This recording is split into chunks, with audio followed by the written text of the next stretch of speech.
आपण बघत आहात AKP न्यूज मराठी. आपला आवाज आपली ताकद. सबस्क्राइब करा, शेअर करा, लाईक करा. AKP news Marathi. नाशिक रोडच्या वडनेर दुमाला भागात शुक्रवार 8 ऑगस्ट रोजी रात्रीच्या वेळी बिबट्याने 3.5 वर्षीय आयुष किरण भगत याचा बळी घेतला.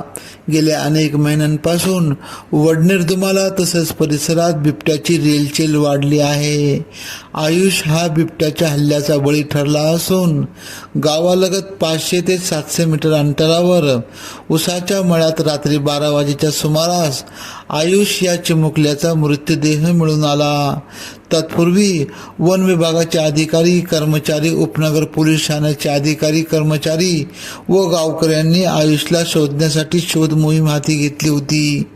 राहत्या घराच्या पाठीमागील भागात भगत यांच्या दाराजवळ रक्ताचे डाग, थोड्या अंतरावर आयुषची पॅन्ट आढळून आली होती.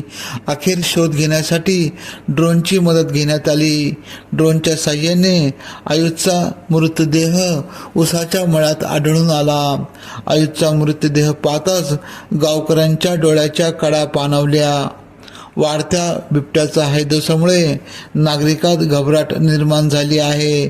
वन विभागाने तातडीने परिसरात अनेक ठिकाणी पिंजरे लावावेत अशी मागणी केली आहे. AKP न्यूजसाठी ब्युरो चीफ अनवर खान पठाण, नाशिक.